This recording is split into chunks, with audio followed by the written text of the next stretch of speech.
terjadi di hidupku. Bapa yang mengerti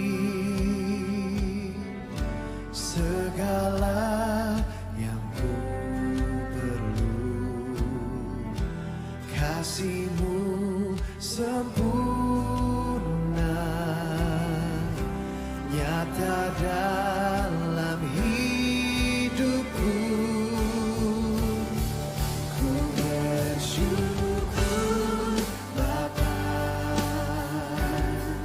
ku bersyukur Tuhan, buat kasih setia-Mu di dalam hidupku. Ku bersyukur, ku bersyukur Bapa, ku bersyukur Tuhan, buat kasih setia-Mu di dalam hidupku. Ku bersyukur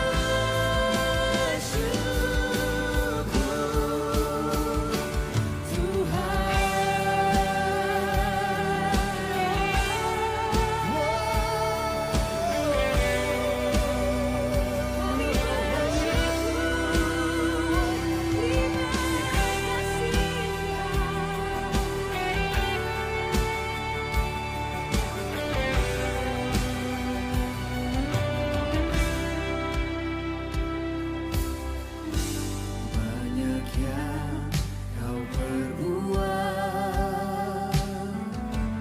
di dalam hidupku. Rancangan indah-Mu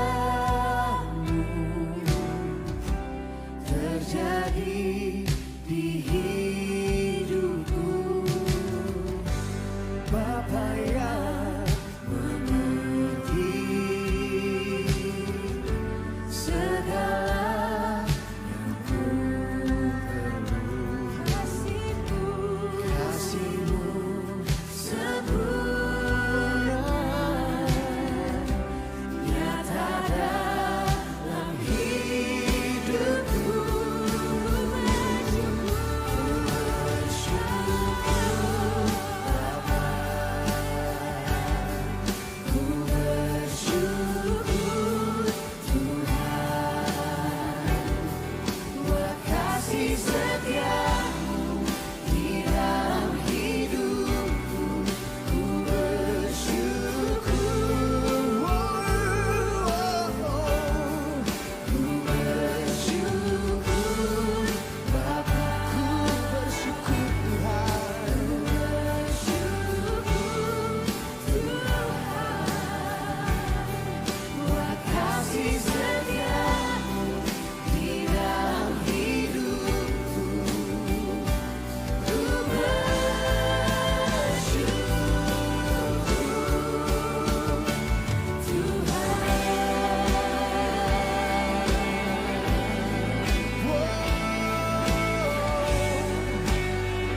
sekalipun kami di dalam lembah yang gelap, kami tahu kami tidak takut bahaya, karena Engkau Tuhan beserta dengan kami. Dan dari hati kami katakan kepadamu Tuhan, tak ada lembah kelam yang tak ku lewati tanpa hadir-Mu. Hatiku takkan gentar, sebab ku tahu tangan-Mu yang menopangku. Tak ada lembah kelam yang tak ku lewati tanpa hadir-Mu. Hatiku takkan gentar, sebab ku tahu tangan-Mu yang menopangku. Tempat ini bagus banget ya.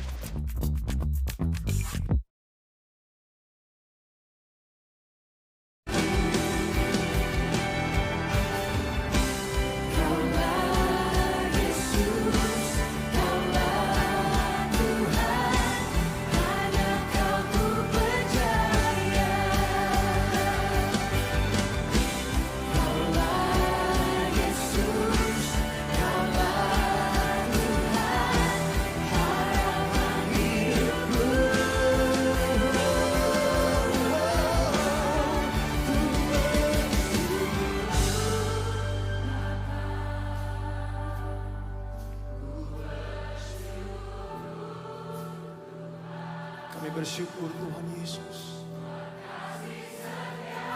Kebaikan-Mu tidak pernah habis-habisnya Tuhan.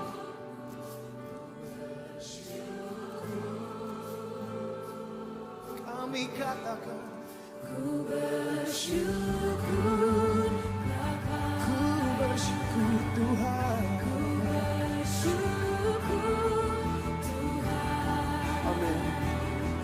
buat kasih setia-Mu di dalam hidupku. Ku bersyukur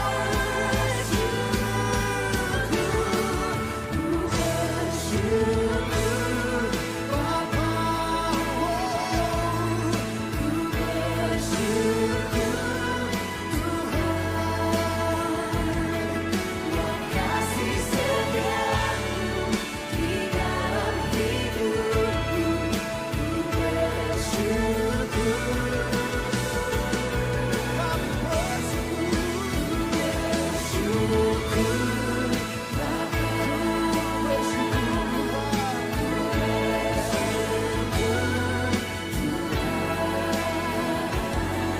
buat kasih setia-Mu di dalam hidupku.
Ku datang dengan syukurku, membawa kerinduanku.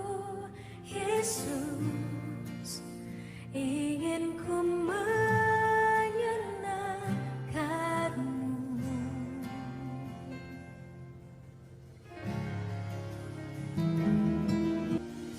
Karya-Mu indah bagiku, kasih yang menyelamatkanku. Yesus, inilah persembahanku.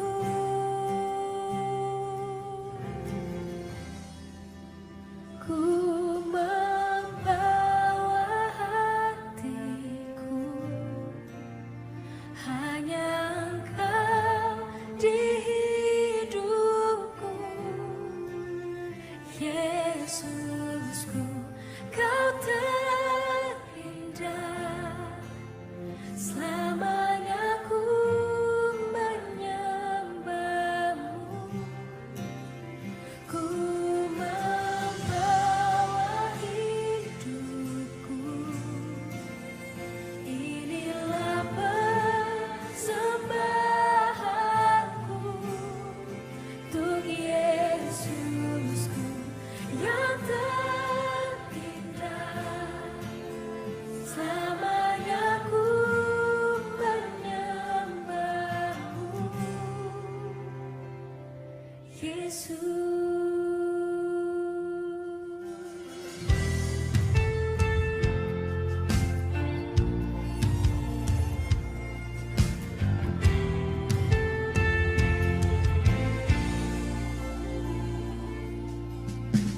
Ku datang dengan syukurku, membawa kerinduanku.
Lift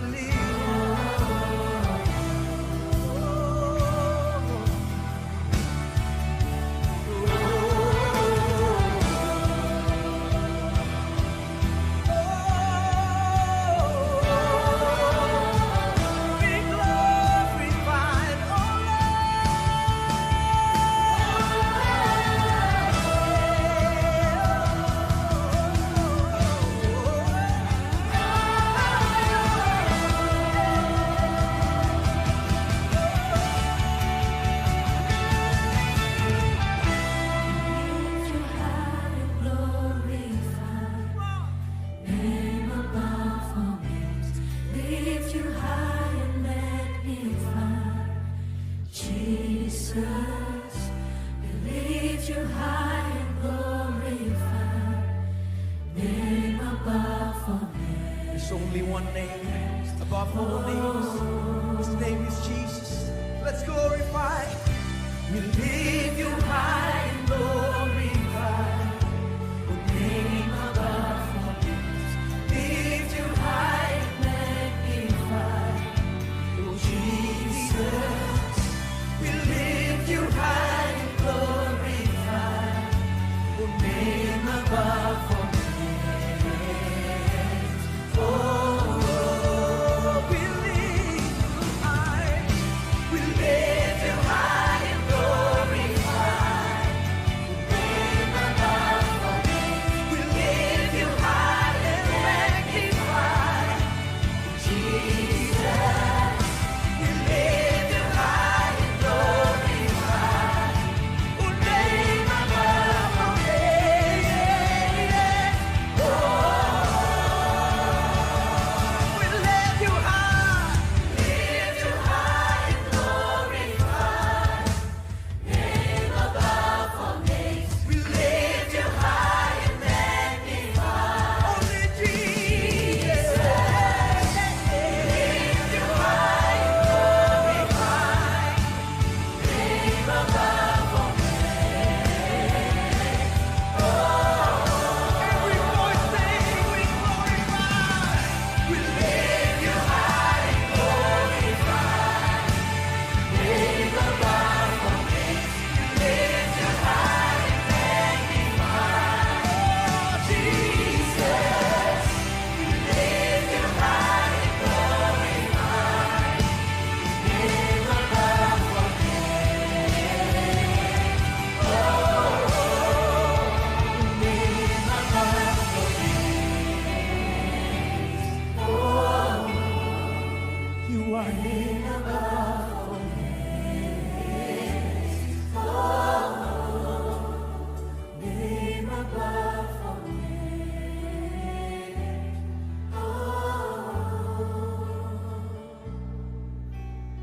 Name above all names. Name above all names. Selamat pagi semua. Selamat hari Selasa. Kita bertemu lagi di saat teduh pagi hari ini dan kita mau mulai saat teduh karena sudah jam 6 lewat. Kita mau menyatukan hati kita dalam doa di pagi hari ini. Mari kita berdoa. Terima kasih Bapa yang baik. Terima kasih Bapa yang begitu luar biasa ada dalam hidup kami sehingga hari ini kami bisa bangun. Meskipun dalam segala keadaan kami tetap bersyukur bahwa kami punya Allah yang luar biasa ada menopang hidup kami, menjaga dan mengasihi kami.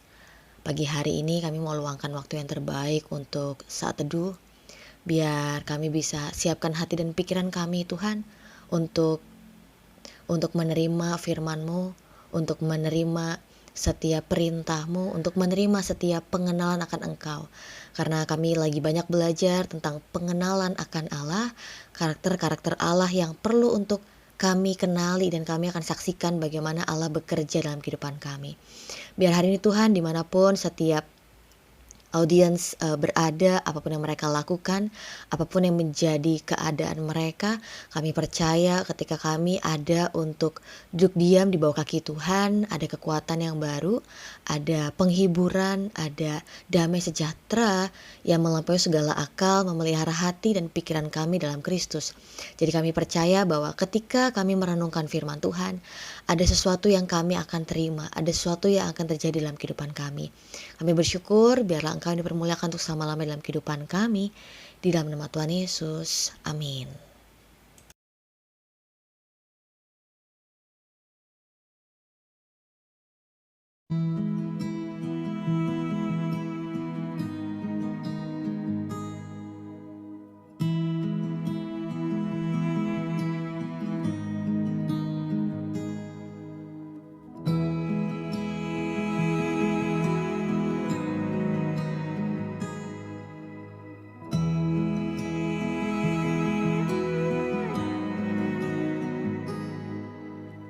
Kau ada bersamaku di setiap musim hidupku. Tak pernah kau biarkan ku sendiri.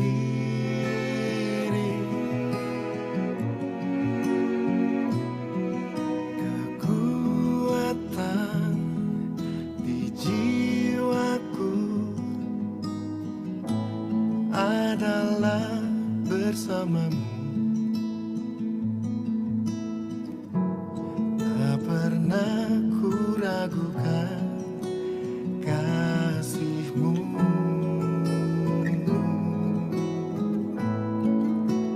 Bersamamu Bapa, ku lewati semua.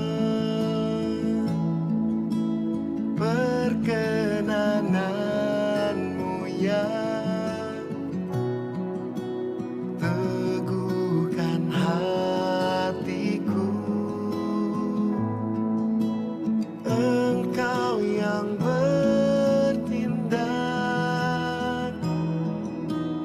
memberi pertolongan. Anugerah-Mu besar melimpah bagiku.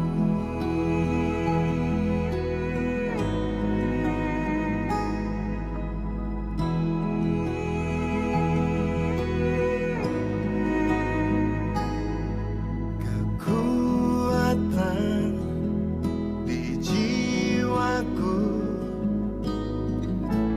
adalah bersamamu.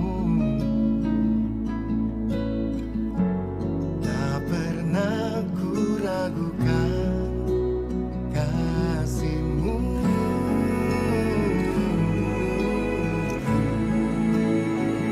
Kasih-Mu,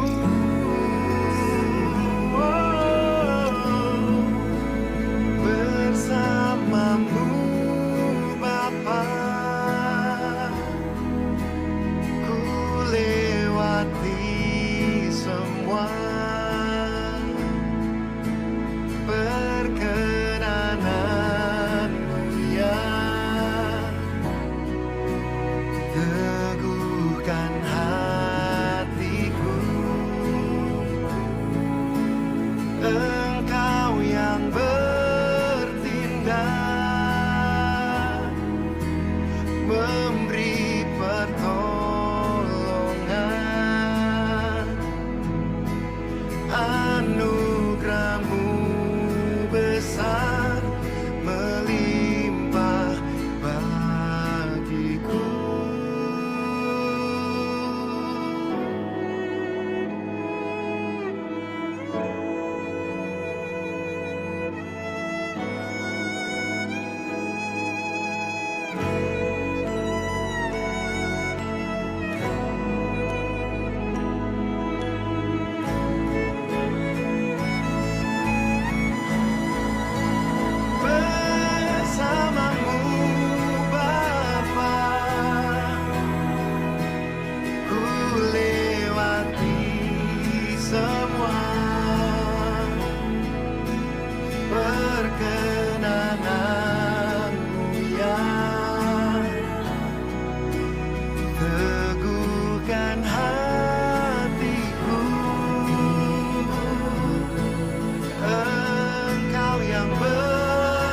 cinta memberi pertolongan, anugerah-Mu besar melimpah bagiku. Anugerah-Mu besar melimpah bagiku.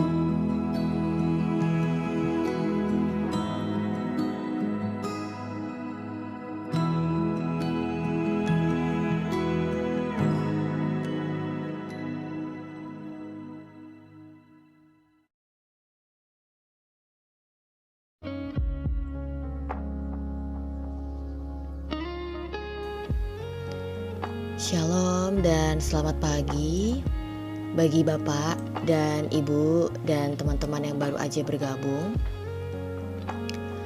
Mari kita mau siapkan hati dan pikiran di pagi hari ini untuk kita bisa saat teduh bersama.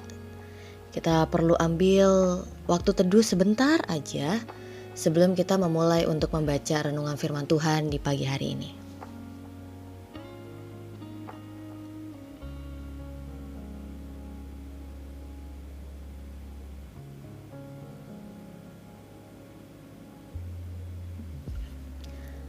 Renungan pagi hari ini diambil dari 1 Yohanes 1 ayat 5 yang mengatakan, "Dan inilah berita yang telah kami dengar dari Dia dan yang kami sampaikan kepada kamu.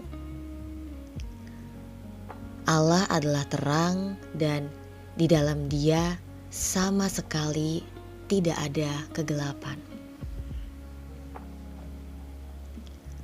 Allah adalah terang merupakan sebuah ungkapan metafora umum dalam Perjanjian Lama dan literatur Yahudi yang mengajarkan, menyatakan, dan menunjukkan tentang kesempurnaan Allah.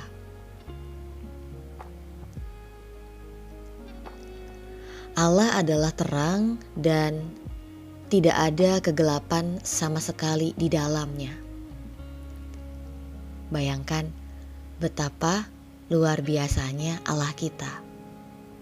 Firman Tuhan yang mengatakan Allah adalah terang. Kita sulit untuk mengerti makna terang ini ya, karena seringkali kita anggap terang itu adalah sebuah lampu. Padahal kalau kita perhatikan, lampu itu menyinarkan terang, tetapi lampu itu masih bergantung dengan sumber lain untuk dapat menyinarkan cahaya. Betul? Kalau ada listrik, kita bisa mendapatkan terang, tapi kalau listriknya nggak ada, ya kita nggak bisa untuk mendapatkan terang dari lampu. Tapi Allah berbeda. Allah adalah terang. Allah bukanlah cerminan terang, pantulan terang, tidak. Allah adalah terang. Dan sumber terang dan hidup itu ada di dalam Allah sendiri. Sehingga Allah tidak bergantung terhadap makhluk lain atau benda lain. Mazmur 4 ayat 7 mengatakan, banyak orang berkata, siapa yang akan memperlihatkan yang baik kepada kita?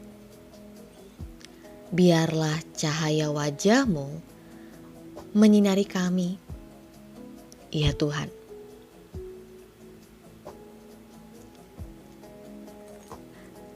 Nabi Yesaya pernah mengatakan, bangkitlah, menjadi teranglah, sebab terang-Mu datang dan kemuliaan Tuhan terbit atas-Mu. Sebab sesungguhnya kegelapan menutupi bumi dan kekelaman menutupi bangsa-bangsa. Tetapi terang Tuhan terbit atas-Mu dan kemuliaannya menjadi nyata atas-Mu. Allah adalah terang dan terang itu telah datang kepada kita, serta kemuliaan Tuhan telah terbit atas kita, sehingga kita bisa bangkit dan menjadi terang. Kalau terang Allah itu belum datang kepada kita, kemuliaan Tuhan itu belum terbit atas kita nggak bisa bangkit dan menjadi terang.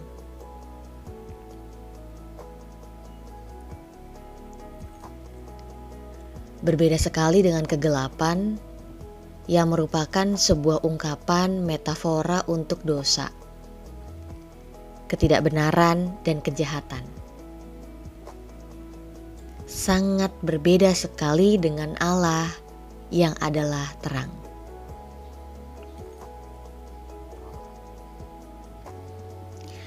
Satu Yohanes 2 ayat 8-11 mengatakan, namun perintah baru juga kutuliskan kepada kamu, telah ternyata benar di dalam Dia dan di dalam kamu, sebab kegelapan sedang lenyap dan terang yang benar telah bercahaya.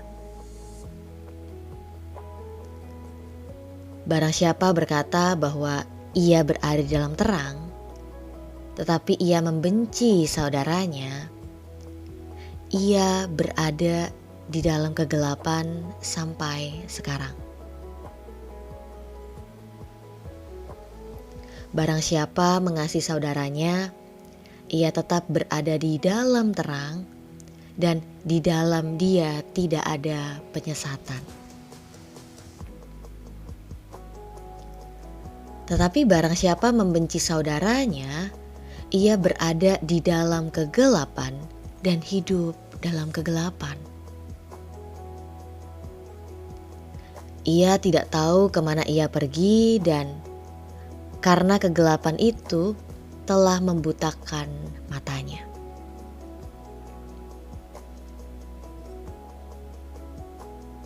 Allah adalah terang tanpa kegelapan. Sehingga seseorang yang benar-benar memiliki hubungan dengan Yesus akan hidup sesuai dengan prinsip-prinsip yang Yesus ajarkan.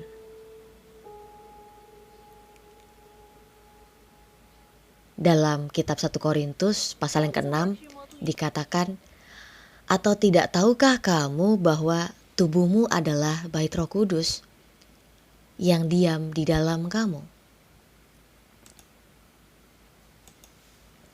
Roh Kudus yang kamu peroleh dari Allah, dan bahwa kamu bukan milik kamu sendiri. Sebab kamu telah dibeli dan harganya telah lunas dibayar. Karena itu muliakanlah Allah dengan tubuhmu. Jadi dengan apa nih kita dapat menyaksikan bahwa seseorang itu adalah pengikut Kristus yang sejati?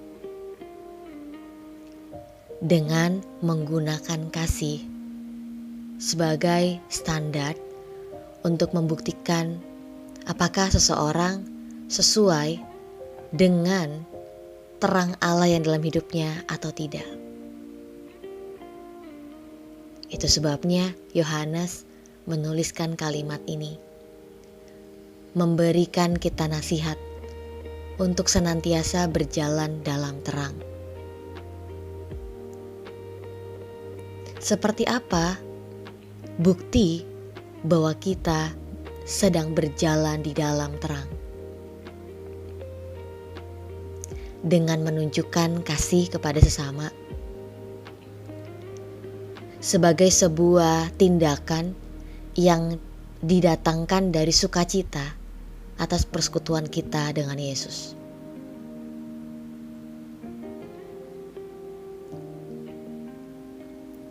Jalan hidup para pengikut Yesus pasti akan mencerminkan karakter Kristus melalui hidup mereka. Jalan hidup di sini sedang berbicara tentang perkataan dan perbuatan. Ya, semua perkataan dan perbuatan kita harus selaras Apa yang kita katakan harus kita lakukan, apa yang diperintahkan oleh Yesus, bukan hanya kita terima, bukan hanya kita ingat, tapi juga harus kita lakukan dalam hidup kita. Kemampuan setiap orang percaya untuk mengalahkan dunia datangnya dari kuasa Kristus.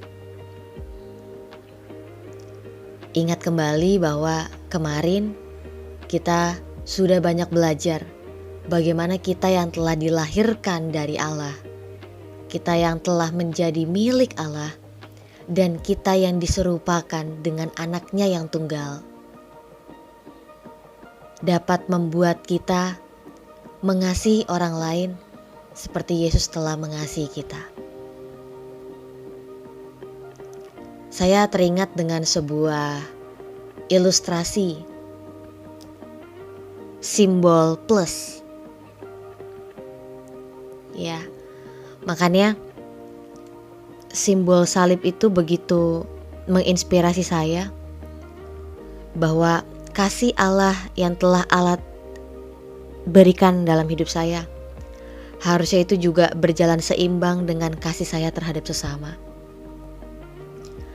Saya tidak bisa mengatakan bahwa saya mengasihi Tuhan, tapi saya membenci saudara saya. Saya gak bisa bilang bahwa saya dekat dengan Tuhan, tetapi hidup saya berada dalam perselisihan dengan orang-orang di sekitar saya. Kenapa? Karena kasih Allah tidak bisa dipisahkan dari kasih kita kepada orang lain. Kebenaran ini sangat berbeda dengan guru-guru dan pengajaran palsu yang menekankan, mengajarkan, bahkan memerintahkan kebencian atau penolakan terhadap sesamanya. Justru setiap orang percaya akan memandang sesamanya sebagai saudara dan saudarinya. Apalagi sesama orang percaya. Kita ada memandang mereka, mengasihi mereka sebagai sesama anggota keluarga Allah.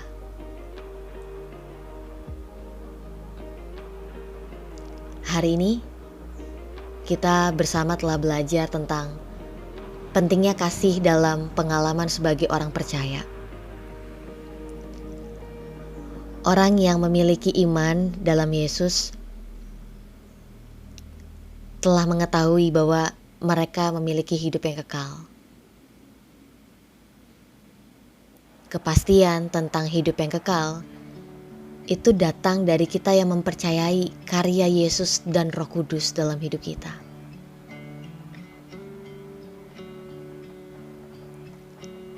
Mematuhi perintah Allah,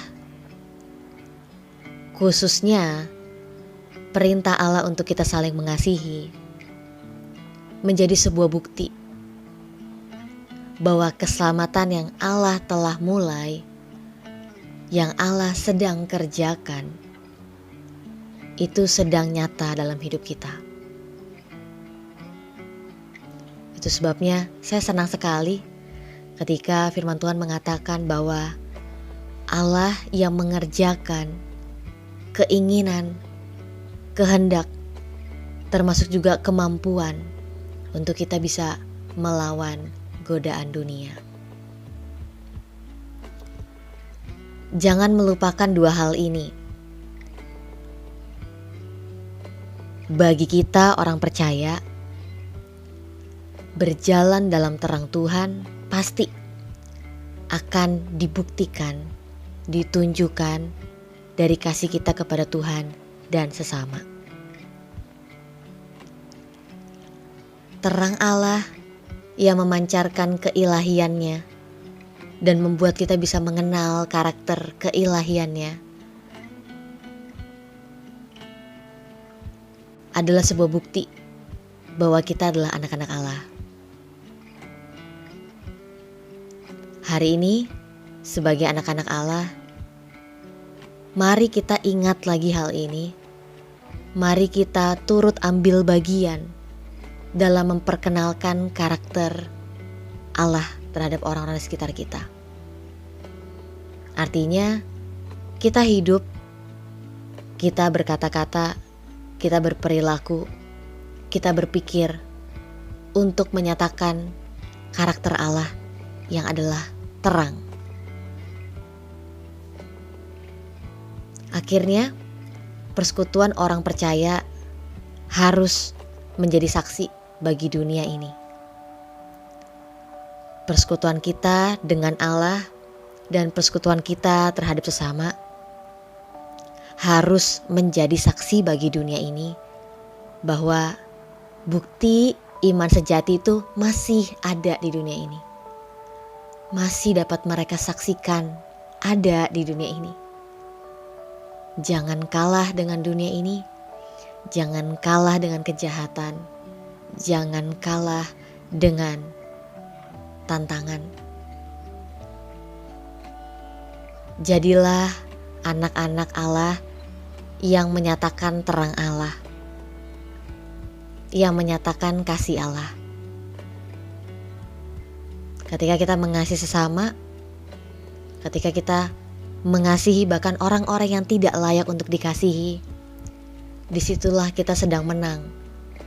Kita sedang menunjukkan bahwa kita adalah anak-anak Allah dan kita gak mau dikalahkan dengan ketidakbenaran. Kita mau satu dalam doa. Terima kasih Tuhan untuk di pagi hari ini. Kami belajar bahwa Allah adalah terang dan tidak ada kegelapan sama sekali di dalam Engkau. Kami sudah lihat begitu banyak perbuatan dan kasih Allah dalam kehidupan kami. Kami tahu bahwa kami lemah dan terbatas Tuhan. Itu sebabnya kami mau untuk mengandalkan firman-Mu. Kami mau mengandalkan kekuatan daripadamu untuk kami dapat melakukan firman ini. Kami bersyukur bahwa kami adalah orang-orang yang telah dilahirkan dari Allah.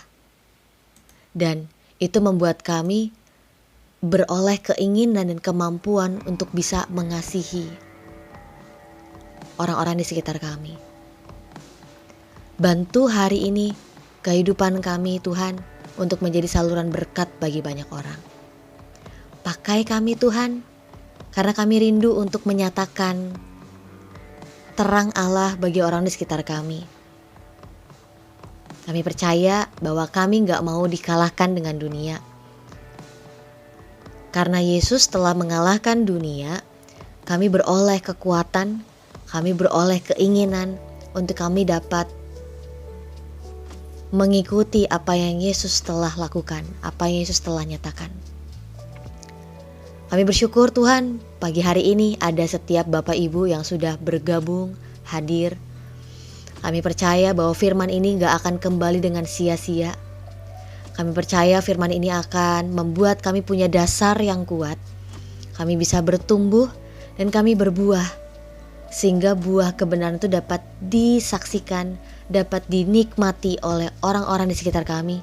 Dan dapat memuliakan Allah. Terima kasih Tuhan. Di dalam nama Tuhan Yesus, sama-sama katakan, amin.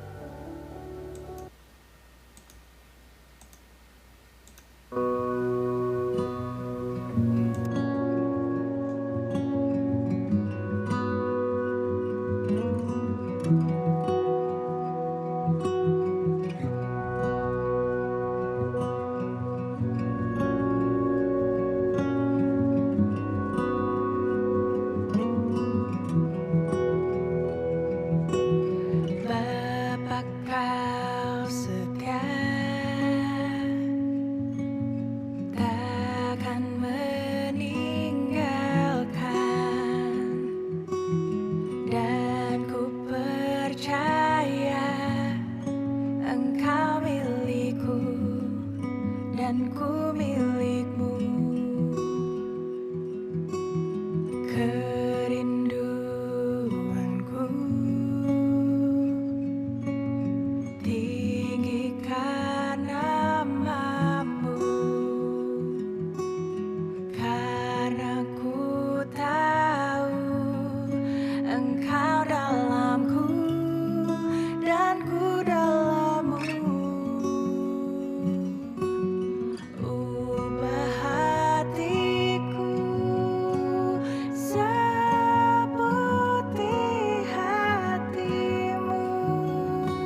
Selamat pagi semua.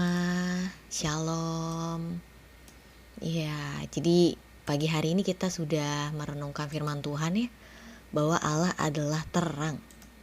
Dan kita bersyukur firman Tuhan hari ini mengajar kita, mengingatkan kita, karena Allah adalah terang, maka kita akan hidup untuk mencerminkan terang Allah itu.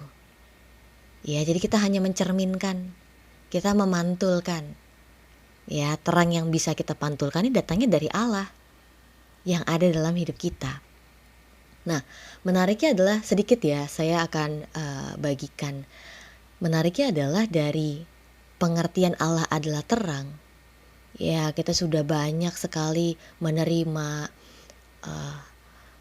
berkatnya Tuhan, perbuatannya Tuhan, karyanya yang luar biasa dalam hidup kita, dan banyak hal yang telah Allah kerjakan ya dalam kehidupan kita. Tetapi banyak orang tuh ketika mendapatkan hal itu gitu ya, mendapatkan semua kebaikan daripada Allah. Kebanyakan sih, nggak semuanya ya, kebanyakan. Itu mereka hanya fokus kepada ya udah antara Allah dengan saya, antara Allah dengan saya. Semua ini antara Allah dengan saya. Yang artinya cuma fokusnya kepada Allah aja. Yang kesesamanya dia lupakan. Itu kenapa ya? Oh ya, ini juga jadi pembelajaran yang sangat berharga bagi saya. Bahwa saya pikir, ya udahlah yang penting saya hidup benar di hadapan Tuhan. Saya mengasihi Tuhan. Saya jaga hati saya di hadapan Tuhan. Ya kalau sesama ya gak usah lah dipikirin. Padahal Yesus datang ke dunia, ya bukan hanya untuk menyatakan kehendak Bapa, tapi juga untuk menunjukkan kasih Bapa kepada sesama. Yang artinya kalau Yesus tidak datang ke dunia ini, ya dalam inkarnasinya, kita sampai hari ini gak akan bisa mengerti, gak akan bisa mengetahui kasih dan kebenaran Allah itu seperti apa. Itu sebabnya Yesus harus menjadi bukti. Yesus harus menjadi sebuah pernyataan ya dari gambaran Allah yang sempurna. Karena tidak ada seorang pun yang dapat melihat Allah. Dan kita lihat bahwa dalam kitab Yohanes, Yesus adalah anak tunggal Allah yang penuh kasih dan kebenaran. Jadi setiap kali kita mengenal, mendalami tentang perbuatan karya Kristus, gak jauh-jauh dari kasih dan kebenaran, kasih dan kebenaran. Dan saya mau katakan, kasih Allah dan kebenaran itu yang telah kita terima pasti membuat kita juga bisa mengasihi dan menyatakan kebenaran kepada sesama. Tapi kenapa ya itu tidak terjadi secara langsung ya gitu kan? I don't know. Menjadi perenungan kita masing-masing. Dan hari ini kita belajar bahwa kemampuan orang percaya untuk mengalahkan dunia, untuk mengalahkan yang namanya godaan, untuk mengalahkan yang namanya pengajaran-pengajaran palsu adalah melalui kuasa Kristus. Gak bisa kita pakai kekuatan sendiri. Orang kita ini masih dalam daging kok. Ya. Itu sebabnya kita belajar bahwa setiap orang percaya yang mengatakan bahwa ia telah menerima Kristus, yang artinya terang itu sudah ada dalam hidupnya, dia harus menunjukkan kasihnya kepada sesama. Nah ini beda banget ya. Beda banget sama pengajaran di luar sana. Beda sekali dengan pengajaran di luar dari firman Tuhan, dengan kepercayaan-kepercayaan di luar dari Kristus. Bahwa pengajaran di luar Alkitab mengatakan apa? Fokus kepada dirimu, ikuti isi hatimu, keinginanmu. Sedangkan dari firman Tuhan kita tahu bahwa human hearts is deceitful. Yang artinya apa? Kita perlu untuk mengenal kebenaran, mendasarkan hidup kita pada kebenaran. Karena hati kita gak bisa dipercaya. Kita bilang kita ingin, ini baik kok, ternyata gak baik. Oh ini benar kok, ternyata gak benar. Gak sesuai dengan firman Tuhan. Itu sebabnya sebenarnya ya mudah sekali kok untuk kita bisa memperhatikan, mengobservasi dan membandingkan pengajaran-pengajaran di luar dari Alkitab yang diajarkan oleh guru-guru palsu. Apa itu? Mereka gak sesuai dengan firman Tuhan. Contohnya, mereka justru menekankan, mengajarkan kebencian atau penolakan terhadap sesama. Tapi tidak dengan firman Tuhan. Wah, kalau kita mau mendalami firman Tuhan, Bapak Ibu, kita harus mendalami firman Tuhan. Bahkan dari kitab Kejadian, ya dalam peristiwa pertama kali yang kita baca dalam Kejadian pertama, peristiwa penciptaan itu kita sudah dapat mengenal karakter Allah yang adalah kasih. Ya, jadi Allah adalah kasih dan kebenaran. Bukan hanya kita baru ketahui di perjanjian baru, enggak. Loh, perintah untuk mengasihi musuh kita itu udah ada dari perjanjian lama. Bagaimana kita harus memperlakukan ternak dari musuh kita, ya, yang tersesat, yang jatuh karena terlalu beratnya beban yang dia harus tanggung sebagai ternak itu. Kita harus bantu. Orang Israel harus mengambil beban itu dan membantu ternak itu berdiri sehingga dia dapat melanjutkan perjalanannya.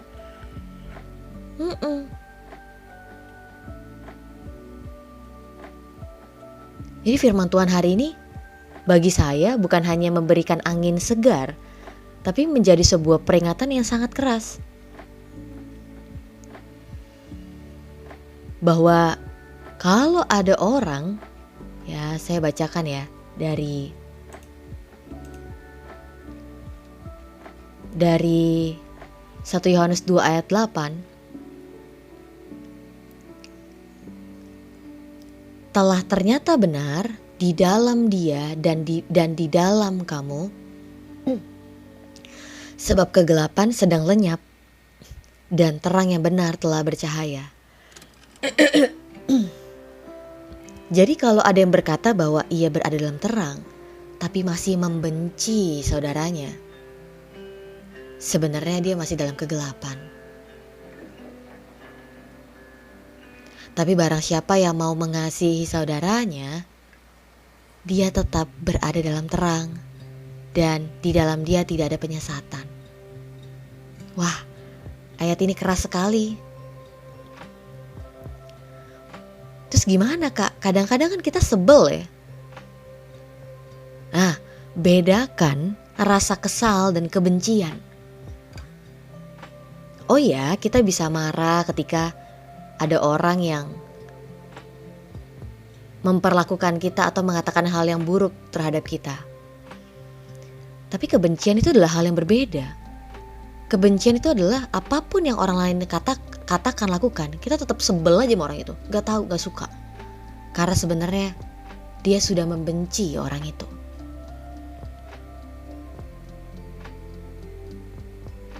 Dan langkah selanjutnya adalah kita cari tahu kenapa kita bisa benci orang itu. Apakah kita benci orang itu cuma karena beda pendapat, beda pandangan? Apakah hanya karena itu kah? Apakah artinya kita selalu ingin untuk di-approve? Kita selalu ingin untuk disetujui, mendapat pengakuan dari orang lain kah? Sehingga ketika ada orang yang tidak setuju dengan kita, kita sebel, kita kesal, kita benci sama orang itu. Apa yang menjadi alasan kita sehingga kita membenci sesama kita? Wah, yang dia lakukan parah banget Kak. Keterlaluan, kok ada orang seperti itu? Ya, Kebenarannya adalah orang itu hidup dalam kejahatannya karena dia tidak tahu kebenaran. Sehingga dia hidup dalam kejahatan. Bagaimana kita bisa untuk menyuruh orang itu hidup dalam melakukan kebenaran kalau dia nggak tahu kebenaran itu? Itu sebabnya ya, ketika saya merenungkan perkataan Yesus di atas kayu salib yang mengatakan, "Bapa, ampunilah mereka karena mereka tidak tahu apa yang mereka perbuat." Artinya, Yesus menyerahkan penghakiman itu kepada Allah Bapa. Bahwa ya, orang-orang yang melakukan, ya, yang menghendaki dan merencanakan dan melakukan penderitaan terhadap Yesus, mereka nggak tahu apa yang mereka lakukan. Karena mereka belum terima, mereka nggak tahu tentang kebenaran, sehingga hidup mereka berada dalam kegelapan. Dan kalau kita perhatikan juga dalam Kisah Para Rasul, ketika para rasul itu menghadapi penderitaan, mereka berdoa dan mereka mengatakan, "Tuhan, ampunilah mereka karena mereka tidak tahu apa yang mereka perbuat." Hal tersebut mengajarkan saya bahwa ketika saya diperlakukan tidak adil, ketika saya direndahkan, ketika saya dijahatin oleh orang, saya mau menyerahkan penghakiman itu kepada Allah. Bagian Allah yang akan menjalankan penghakiman dan penghukuman. Dan bagian saya adalah untuk saya menerima, menyadari bahwa orang itu belum tahu kebenaran dan membuat orang itu hidup dalam kejahatan. Bagian saya adalah untuk mendoakan orang itu, bukan untuk membalas orang itu. Daging kita selalu inginnya untuk membalas balik jahatin orang itu supaya orang itu dapetin hal yang setimpal. Hal itu salah. Karena bukan bagian kita untuk membalas, untuk memberikan suatu hal yang setimpal dengan yang dia lakukan. Oh ya, mengampuni dan melupakan adalah hal yang berbeda. Kita perlu minta kekuatan dan hikmat daripada Allah untuk kita dapat mengampuni dan mengasihi sesama kita, khususnya orang-orang yang telah menyakiti kita. Tapi bicara tentang melupakan, mungkin sampai akhir hidup kita nggak akan bisa lupa. Tapi apa bedanya melupakan dan mengampuni? Ya, tadi kita ngomong ya, melupakan kita nggak akan bisa melupakan sebuah hal itu yang telah kita alamin. Tapi menariknya ketika kita sudah mengampuni, ketika hal itu muncul dalam pikiran kita nggak lagi kesal, kita nggak lagi sebel sama orang itu, kita nggak lagi menginginkan untuk membalas orang itu. Ya, Kak Ena bilang, wah masih ada zaman sekarang anak-anak Tuhan model balas dendam gitu. Ya, karena ada begitu banyak juga orang-orang yang masih menginginkan untuk saya yang paling pantas untuk membalaskan gitu ya. Saya yang paling tahu Tuhan bagaimana bisa membalas orang itu setimpal dengan yang dilakukan. Saya mau katakan itu akan mempersulit hidupmu. Itu justru akan memperberat hidupmu. Biarkan pembalasan itu menjadi bagian Tuhan. Biarkan penghakiman dan penghukuman itu menjadi bagian daripada Tuhan. Bagian kita adalah mengasihi dan mendoakan orang itu.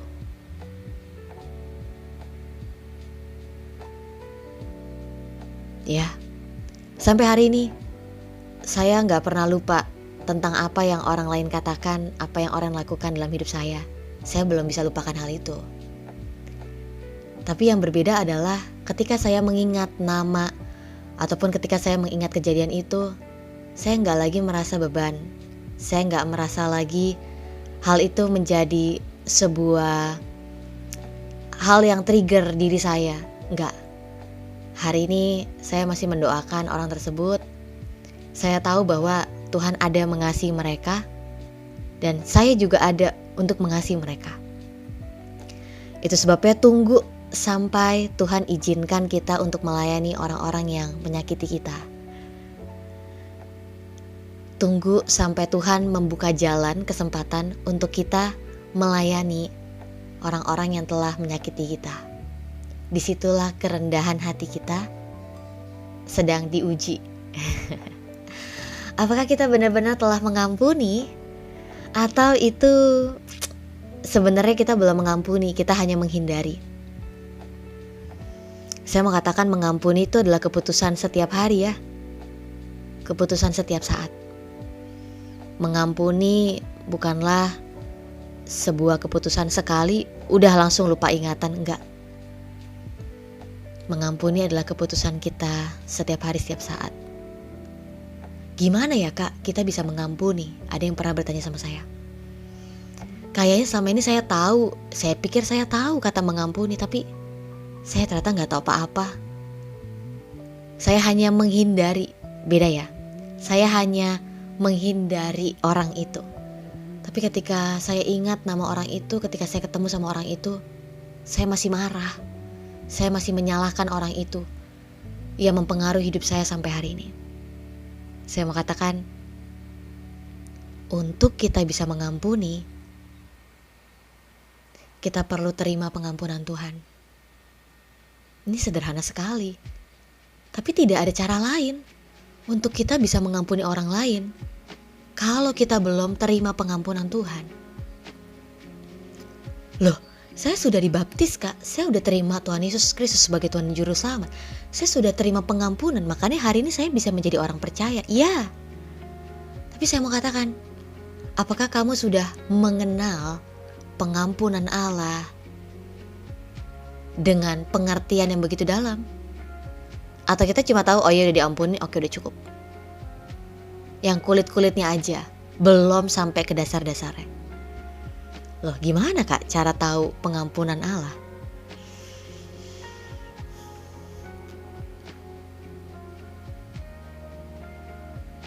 Hari ini yang belum pernah mengerti dan belum pernah mengalami pengampunan Allah bisa ambil waktu khusus untuk berdoa. Tuhan, aku ingin mengerti makna pengampunan.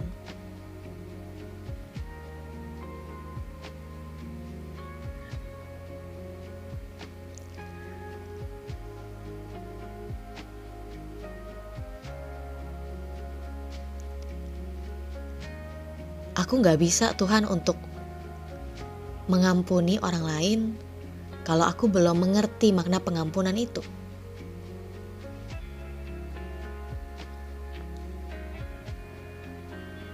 Aku gak bisa Tuhan untuk mengasihi orang lain kalau aku gak mengerti makna kasih itu.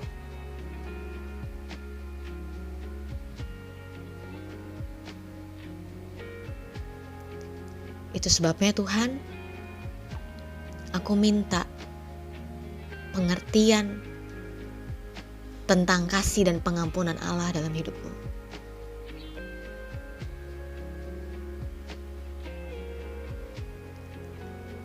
Aku ingin mengalami, aku gak cuma pengen tahu, tapi aku pengen mengalami kasih dan pengampunan Allah dalam hidupku.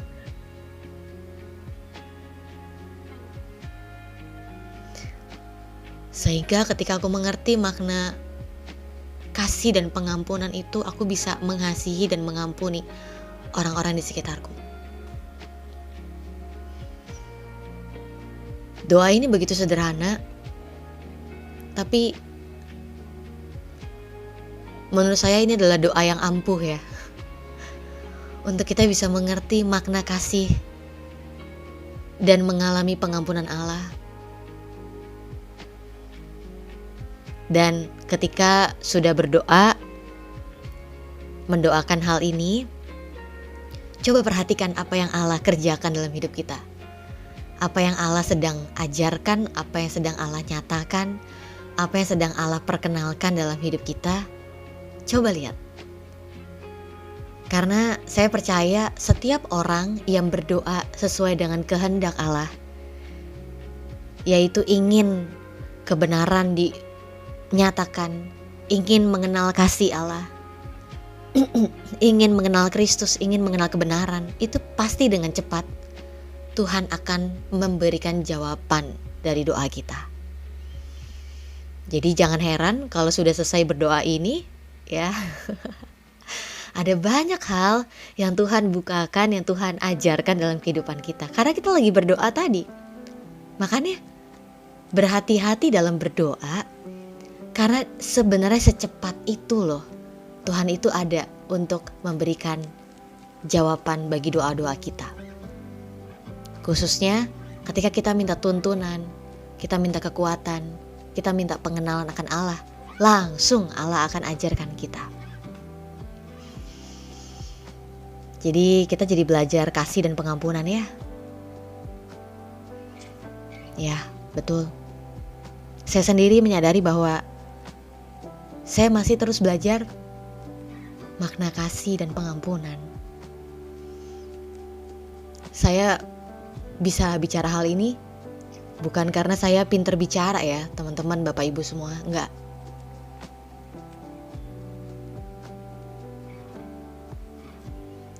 Tapi karena saya juga telah melakukan dan masih untuk merindukan, saya bisa mengasihi dan mengampuni orang lain.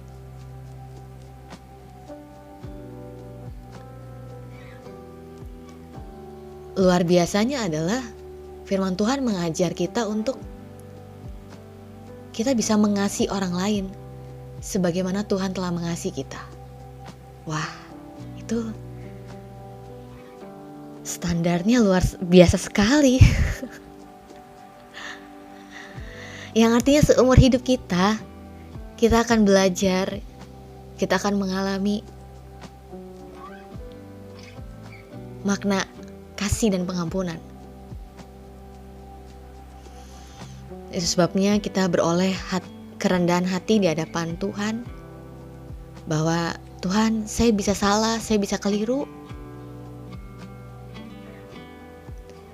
tapi saya percaya firman Tuhan gak pernah keliru.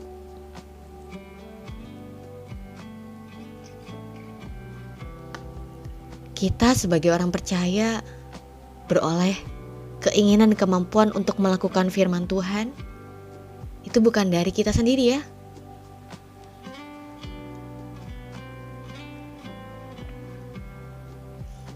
Sebelumnya kita udah belajar bahwa penyembah-penyembah yang benar akan menyembah dalam roh dan kebenaran.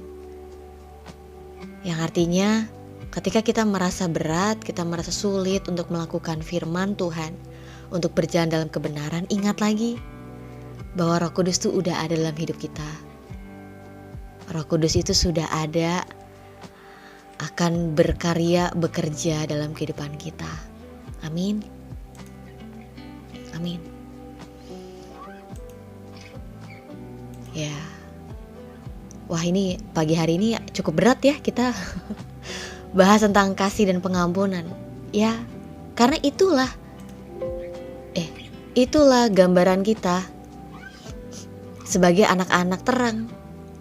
Karena Allah adalah kasih dan kebenaran, maka hidup kita juga akan menyatakan kasih dan kebenaran Allah.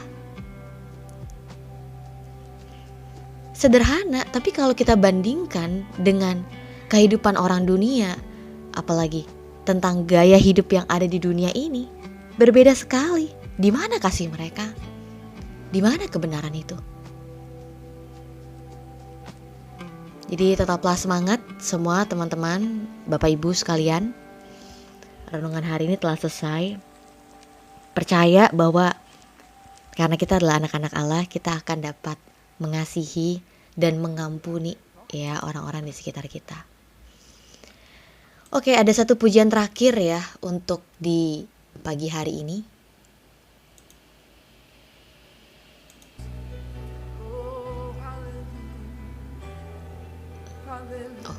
Oke, salah. Saya style di ini aja. di Spotify.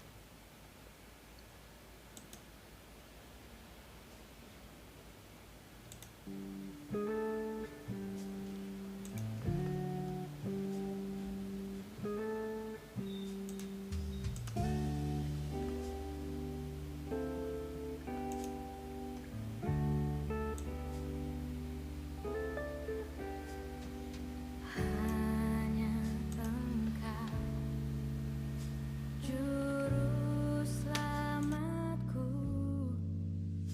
Tuhan Kau setia padaku.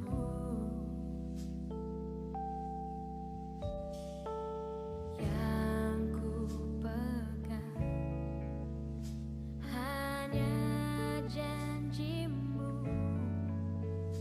Ku percayakan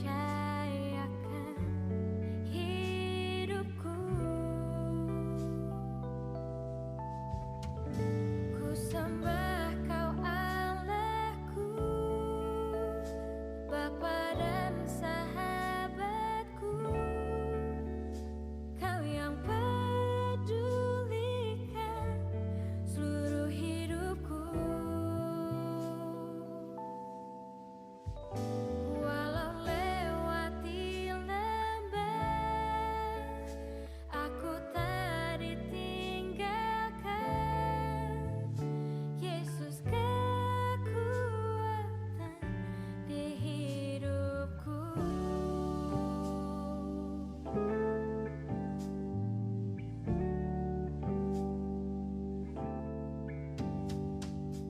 Hanya Engkau, Juru Selamatku, Tuhan Kau setia padaku.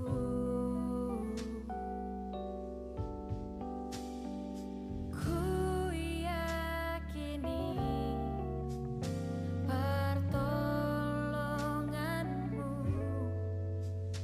takkan terlambat bagiku.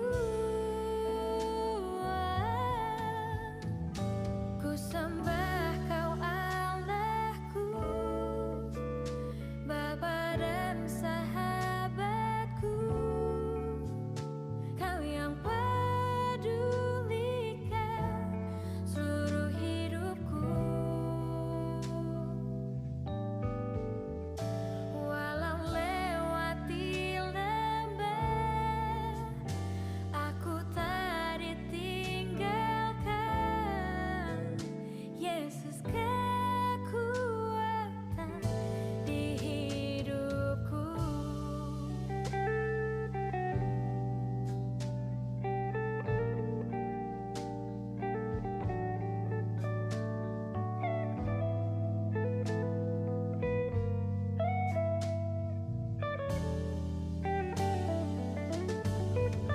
Ku sembah Kau Allahku, Bapa dan sahabatku. Kau yang pedulikan seluruh hidupku. Walau lewati lembah, aku tak ditinggalkan. Yesus kekuatan di hidupku. Yesus kekuatan di hidupku. Kau setia.